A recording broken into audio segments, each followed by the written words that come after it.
బట్టతలతో బాధపడుతున్నారా? ఆధునితనమైన పద్ధతిలో hair transplantation చేయబడును. Face clinic, Hyderabad.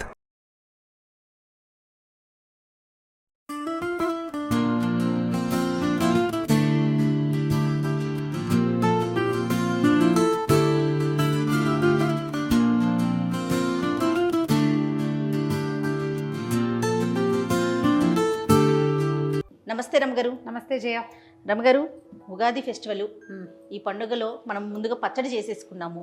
మరి ఈరోజు ఎలాంటి ఐటమ్స్ చేసుకుంటాం సాధారణంగా ఇంట్లో ఉగాదికి మనం నైవేద్యాలు పెడతారు కదా, గారెలు, బూర్లు, పులిహోర, దత్తోజనం, దాంతోపాటు ఇంకోటి ఏదైనా బొబ్బట్లు లాంటివి ఏదైనా చేసుకుంటాం. అయితే ఇవాళ మనం బొబ్బట్లు చేద్దాం. తప్పకుండా అండి. ఈజీగా, సింపుల్గా. అంటే ఈజీ సింపుల్ కాదు, కొంచెం ప్రాసెసే కానీ, కాస్త ప్రాసెసే కానీ చేసేకి చాలా బాగుంటుంది. తప్పకుండా రమగారు. ఓకే, ఏం చేద్దామంటే వీటికి కొంచెం ప్రాసెస్ పెద్దది, కొంచెం ప్రిపరేషన్ ఎక్కువ. శనగపప్పు, 1 కప్పు శనగపప్పు అనుకోండి, దాన్ని ముందే కడిగి నానబెట్టుకోవాలి. కనీసం 1 గంట నానాలి. శనగపప్పు కడిగి పక్కన పెట్టడం, మైదా పిండి కలుపుకోవటం. పై పూతకి బొబ్బట్లు అంటే లోపల ఒక పూర్ణం పెడతాం, పైన పూత పెడతాం కదా, ఆ పూత పెట్టే మైదాన్ని మనం నానబెట్టుకోవాలి. ముందే కలిపేసి పక్కన పెట్టుకుందాం.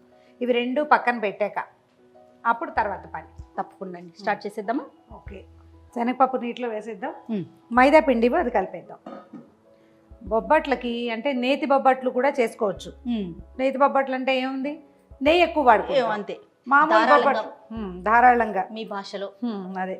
1 కప్పు శనగపిండి అయితే కనుక 1 ఫుల్ కప్పు కొంచెం నిండుగా మైదా తీసుకోవటం. 1 పావు కప్పు కంటే కొంచెం తక్కువ, 2 స్పూన్లు బొంబాయి రవ్వ వేస్తే ఏమవుతుంది, కొంచెం క్రంచీగా వస్తాయి, బాగుంటుంది. మరీ మైదా ఎక్కువ అతిగా సాగుతుంది కదా, కొంచెం బొంబాయి రవ్వ ఏం చేస్తుంటే దాన్ని కొంచెం కంట్రోల్ చేస్తుంది అనమాట. 1 చిటికెడు ఉప్పు అక్కడ పెట్టాను చూడు, 1 చిటికే వేస్తున్నాను. బొబ్బట్లకి ఒక ఒరిజినల్ కలర్ ఉంటుంది, లోపల పూర్ణం మనం వేసిన బెల్లాన్ని బట్టి. పచ్చిశనగపప్పు బెల్లం ఉంటుంది కదా, పసుపు రంగు వస్తుంది, అలాంటి కలర్ వస్తుంది. దీంట్లో ఇంకా మనం కలరింగ్ ఏజెంట్స్ ఏం వేయద్దు, అప్పుడు బొబ్బట్ల తాలూకు ఒరిజినల్ కలర్ కనపడుతుంది. కాదండి, ఇంట్లో చేసుకునే అట్లకు కూడా మనం కలర్లు వేసుకొని కదా, కొంచెం హెల్దీ ఏదన్నా కొంచెం ఫాలో అయితే బాగుంటుంది. ఆయిల్ దీంట్లో ఏంటంటే ధారాళంగా నూనె పడుతుంది ఇందులో. అవునవును, నూనె ఎక్కువే వేసుకుని మనం నానబెట్టాలి, లేకపోతే ఇది మనకి సరిగ్గా సాగదనమాట. తర్వాత కూడా కొంచెం నూనె ఎక్కువే వేయాలి. ఒక్కసారి నూనె వేసి దీన్ని ఏం చేద్దామంటే, మీరు ఒకవేళ నేతి బొబ్బట్లే చేయదలుచుకుంటే నూనె ప్లేస్లో నెయ్యి వేసి కలపమంటారా? నెయ్యి వేసి కలుపుకుంటే బాగుంటుంది. ఓకే రమగారు, బొబ్బట్లు ఒక 1 వీక్ దాకా ఉంటాయి కదా? అంటే మనం చేసే విధానాన్ని బట్టి, పాకం పట్టిన పప్పు పూర్ణం అయితే ఉంటుంది. బాగా మంచి పాకం రానిచ్చి గట్టిగా చేసామనుకో ఒక 5 డేస్ ఫ్రెష్గానే ఉంటాయి.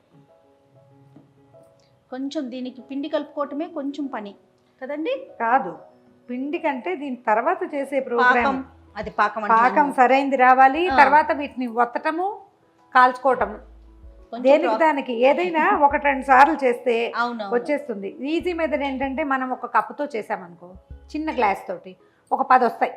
మనం పెట్టిన కొలతకి 10 చిన్న సైజు, ఇంత పూర్ణ అంటే అంతంత వస్తాయి. మన అప్పడాల సైజు వచ్చేస్తాయి. అవునవును, ఒక 2-3 సార్లు చేస్తే మనకు బాగా చేయి తిరిగింది అనుకో, అప్పుడు చేసుకోవచ్చు ఎక్కువ. మేమైతే లోపల ఈ పిండి ఇది ఉంది కదా రమగారు, దీన్ని ముందుగానే పెట్టేసుకొని ఉంచుకుంటాం రమగారు. పూర్ణం ఉంచుకుంటాము, ఎప్పుడు కావాలంటే అప్పుడు చేసుకోవటమే. అలాగే చేయొచ్చు. ఓకే, మనం ఇది మైదా పిండి, గోధుమ పిండి కలిపి కూడా చేసుకోవచ్చు చేయ. ఓకే, అయితే గోధుమ పిండి వాటితో ఒక చిన్న ట్రబుల్ ఏంటంటే, అవి విరుగుతాయి. దీంట్లాగా మెత్తగా ఉండవు, కొంచెం గోధుమ డ్రైగా అవుతుంది కదా. అవునవును, పుల్కాలు అవి ఎట్లా మనం పక్కకి వంచంగానే విరుగుతాయి కదా, అట్లా విరుగుతుంది. కొంచెం తగ్గించుకుని, అంటే గోధుమ పిండి సగం, మైదా పిండి సగం కలుపుకోవచ్చు. వాటిని మనం కర్రతో ఒత్తేస్తాం, ఇది చేత్తో ఒత్తాం కదా, కర్ర బొబ్బట్లు అంటారు వాటిని. కావాలంటే అలా కూడా చేసుకోవచ్చు. ఇది ఏంటంటే పాత ట్రెడిషనల్ వే. ఇది మనము రెగ్యులర్ గా తింటాము, ఇంట్లో పిల్లలకి ఇష్టం, 2 రోజులకు ఒకసారి తినాలి అనుకునేటప్పుడు గోధుమ పిండిని ప్రిఫర్ చేస్తే మంచిది కదా. లేని పక్షంలో ఏదో పండగ రోజు, పబ్బం రోజు ఇలా చేసుకుంటాం అనుకున్నప్పుడు, కొంచెం అందంగా ఉంటుంది, నీట్గా అనుకున్నప్పుడు మైదా పిండి. ఇదిగో ఇది నానిపోతుంది, ఇలా చెయ్యొచ్చు. ఇదేంటంటే మనకి చక్కగా సాగుతుంది అనమాట. ఇట్లా చూడు చూడు, బాగా సాగుతుంది. ఇది సాగటం కోసమే ఇంత లూజ్గా కలుపుకోవటము, అంత నూనె పోసుకోవటము. ఓకే, నూనె అంతా పీల్చేస్తుందండి, 90% లాగేస్తుంది. ఓకే, ఇందులో ఉన్న అది ఉంది కదా ఈ మన బొంబాయి రవ్వ, అది ఊరిపోతుంది కాసేపటికి తడికి. ఊరి ఈ తడిని, ఈ నూనెని మొత్తం పీల్చేస్తుంది. మూత పెట్టి పక్కన పెట్టేద్దాం ఒక గంట కనీసం. అయితే ఇప్పుడు ఏం చేద్దామంటే నానబెట్టాం కదా శనగపప్పుని, ఇప్పుడు ఏం చేద్దామంటే శనగపప్పుని ఉడకబెట్టేసుకుందాం. స్టవ్ వెలిగిస్తాను, ముందు శనగపప్పు వేసేసి దీంట్లో కుక్కర్లో. ఇది వరకు బయట కూడా ఉడకబెట్టుకునే వాళ్ళని చేయ, నానిపోయిన శనగపప్పు తొందరగానే ఉడికిపోతుంది. కాకపోతే మనకి ప్రెషర్ కుక్కర్లు ఉన్నాయి కదా, అవి ఎందుకు కోరుకుంటున్నాం మనం? ఒక కప్పున్నర నీళ్ళు పోయి ఇందులో మనం ఏ కప్పుతో శనగపప్పు నానబెట్టామో ఆ కప్పుతో కప్పున్నర చాలు. కప్పు పోసినా కూడా సరిపోతుంది, జస్ట్ అనుమానం లేకుండా పోస్తున్నాం అంతే. కప్పున్నర పోసే ఇందులో ఒకటి, ఇంకొక హాఫ్ కప్పు పోస్తే సరిపోతుంది. కొంచెమే, చాలా నీళ్ళు కూడా అవసరపడదు. ఈ పప్పు నానింది కదా, ఈజీగా అయిపోతుంది. చాలు చాలు. ఓకే, కాదరమ్మ గారు, పప్పు నానబెట్టుకున్నాం అనుకోండి, ఒక 2 విజిల్స్ వచ్చినా తొందరగా ఉడికిపోతుంది కదా. అవును, దీనికి 2 కాదు, హై ఫ్లేమ్ మీద 5 విజిల్స్ తెప్పిద్దాం. ఓకే, 5 విజిల్స్ వచ్చాక, ఎక్కువసేపు నానబెట్టలేదు కాబట్టి ఒక గంట నానబెట్టాం మ్యాక్సిమం అంతే. 5 విజిల్స్ వచ్చాక కుక్కర్ చల్లారనిచ్చి పప్పును వడబోసేసి ఏదైనా పెద్ద దాంట్లో వెడల్పాటి దాంట్లో చిల్లుల దాంట్లో వేసి స్ట్రెయిన్ చేసేయాలి, నీరంతా తీసేయండి. ఆ మిగిలిన పప్పుని, పైన పప్పుని పెద్ద పళ్ళెంలో పోసి పూర్తిగా ఆరిపోయేలాగా ఫ్యాన్ గాలికి ఆరబెట్టేసేద్దాం. తప్పకుండా. 5 విజిల్స్ వచ్చినాయి, కుక్కర్ కట్టేస్తున్నాను. దీన్ని సింపుల్ ఏం లేదు, దీన్ని చల్లారంగానే తీయటము, వడబోసేయటము, తక్కువ నీరే ఉంటుంది, ఎక్కువ ఉండదు.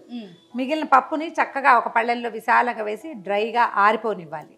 తర్వాత నెక్స్ట్ ప్రాసెస్, శనగపప్పు ఇక వడబోసేసాము, ఆరబెట్టేసాం. ఇక వచ్చి పప్పు చక్కగా పోళంగా కనపడుతుంది. ఇలా ఉండాలి, ఇలా ఉండాలి. ఇది మరీ ఎక్కువ పేస్ట్గా శుద్ధగా అయిపోకూడదు.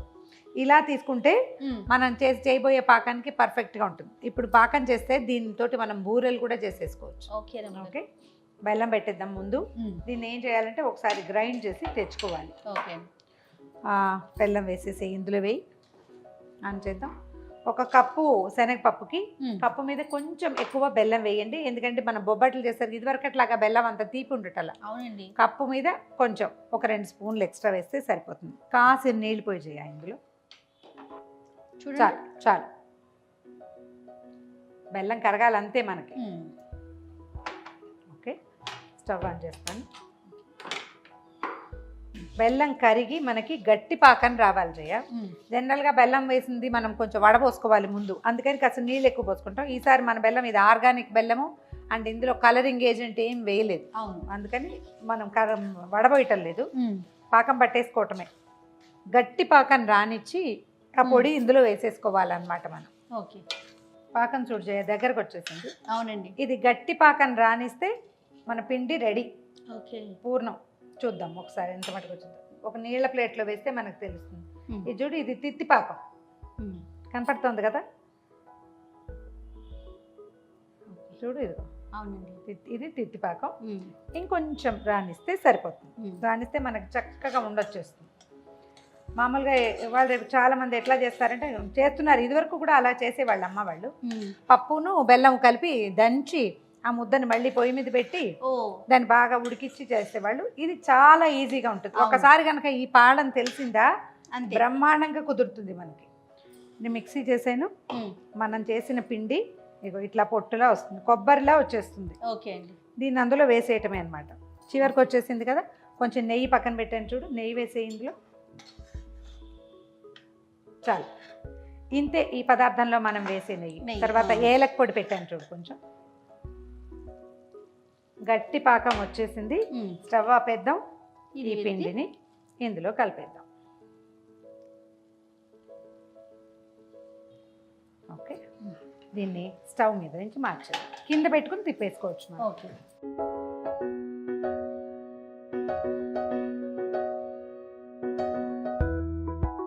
కలిపేస్తే 5 నిమిషాల్లో ఇది చల్లారిపోతుంది. ఉండలు చేసేసుకోవచ్చు. మనం ఇందులో వేసిన పిండిని బాగా కలవనివ్వాలన్నమాట. దీంట్లో బూరెలు చేసినా కూడా పాకం చీదదు. బూరెలు పూర్ణం చీదేస్తుంటుంది కదా ఒక్కొక్కసారి, బయటకు వచ్చేస్తుంది. ఇది రాదనమాట.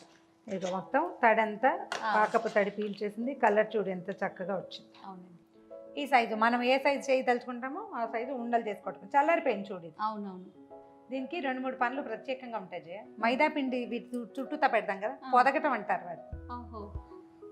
పొదగటం అండి. బాగుంది. బొబ్బట్లు పిండి పొదిగేసి పూర్ణం పొదిగి ఇవ్వాలన్నమాట. ఒకళ్ళు పొదిగిస్తే ఇంకొకళ్ళు ఒత్తుతారు, ఓకే. మూడో వాళ్ళు కాలుస్తారు. అట్లా 3 లేదా 4 అమ్మగారు నేను ఇలా ఉండ చేసిస్తాను అమ్మగారు. ఆ పొదగటం ఏదో మీరే చెయ్యండి. నేను ఉండలు చేసేసాక చూద్దాం. కొంచెం గుండ్రటి ఉండలు చేసుకోవటమే ఇది. ఓకే, కొంచెం పెద్ద సైజే చేస్తున్నారు. తొందరగా అయిపోతాయని. ఇందాక నేను ఎంత నూనె పోసాను, ఇప్పుడు ఏముంది ఇందులో? అవును అమ్మగారు, కదా మొత్తం తాగేసింది. తాగేస్తుంది. అయితే ఈ పదార్థాలని డైటింగ్ ప్లాన్ ఉన్న వాళ్ళు చేయకూడదు. ఓ, ఇది కొంచెం నూనె ఎక్కువే పడుతుంది. అంత ఎక్కువ నూనె వేస్తేనే ఇది బాగా వస్తుంది. ధారాళంగా దీన్ని పని పెట్టండి.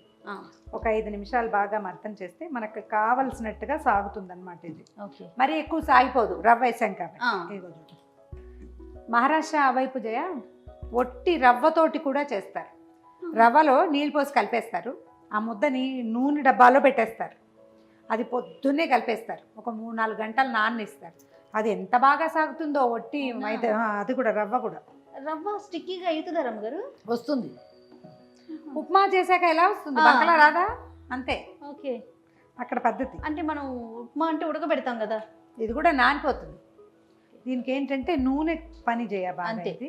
మనం ఎంత ఉండలు చేసామో ఇంచుమించుగా అంత తీసుకోవాలి. దీనికి అరిచేతులు నూనె ఒంటికి. నేను చక్కగా మంచి పట్టు చీర కట్టుకుని వండుతున్నాను, కానీ ఇవి ఉండని పెట్టడం, ఈ పనినే పొదగటం అంటారు. ఓహో, దీన్ని సాగదీసి అన్ని పక్కల నుంచి కలుపుకోవాలి. ఒకసారి ఇప్పుడు మనం గోధుమ పిండితోటి కూడా చేద్దాం. అట్లానేనండి. అన్ని పక్కల దీన్ని కవర్ చేసేయాలి. ఇదేంటంటే మనకి కవర్ చేసిన తర్వాత కూడా సతాయింపుగా ఉంటుంది. 2-3 సార్లు చేస్తే వచ్చేస్తుంది. మొదటిది కొంచెం ఏదో విసిగిస్తోంది, ఇది బాగా రావట్లేదు, కొన్ని చోట్ల వదిలేసింది అనిపిస్తుంది. ఏం కాదు, మనం మైదా కాబట్టి అలాగే ఉంటుంది. దీని మీద నూనె ఉంది, చేయబెట్టక నూనెలో ముంచి అలాగా అద్దాలి దాన్ని. నూనె చేయి చేసుకుంటూనే దాన్ని వెడల్పుగా చేయాలి, రౌండ్గా. Okay okay. మనం ఏం చేద్దామంటే ఈ లోపల పెనం వెలిగించి పెట్టుకుందాము. అది వేడెక్కేసరికి నేను నీకు ఇంకో 2 పొదిగి ఇచ్చేస్తాను. అలాగే. ఇద్దరు పని చేస్తే చాలా బాగా వస్తుంది. మనం ఒకళ్ళమే చేస్తున్నాం అనుకో, మొహమాటానికి ఏం లేదు, స్లోగా చేస్తాం. అవును. ఎక్కడ తోపు సరిపోలేదు అనిపిస్తుందో అక్కడికి కొంచెం పిండి పెట్టుకుని చేసేసుకోవాలి. ఓకే.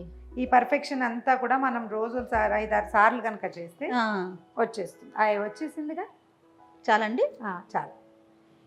ఇక్కడ మధ్యలో ఖాళీ వచ్చినట్టుంది, కానీ దీని మీద ఒక ఫిల్మ్ లాగా మైదా ఉంటుంది గ్యారెంటీగా. కాలేక మనకి కనపడుతుంది, తెలియట్లేదు. ఇది ఐరన్ ప్యాన్ పెడితే నూనె చాలా ఎక్కువ పడుతుంది, నాన్ స్టిక్ ప్యాన్ పెట్టుకుంటే కొంచెం తక్కువ పట్టదు. మీడియం ఫ్లేమ్లో కాల్చండి.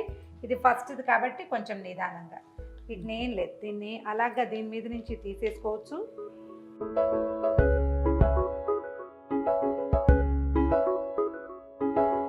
ప్లాస్టిక్ పేపర్ మీద కాకపోతే అరిటాకులు అందుబాటులో ఉంటాయి. అవునండి, అరిటాకులు కూడా చేసుకోవచ్చు. ఊళ్ళో మా ఇంటి దగ్గర అయితే మేము అరిటాకుల మీద చేయటమే తెలుసు నాకు. ఈ ఆయిల్ ప్యాకెట్లు రావడం మొదలు పెట్టాక మన జీవితంలోకి ప్లాస్టిక్ విస్తారంగా ప్రవేశించాక అప్పుడు ఈ ఐడియా వచ్చిందనమాట. అవును. కొంచెం కాలనిచ్చాకే దీన్ని టర్న్ చేసుకోవాలి, లేకపోతే చిరిగిపోతుంది.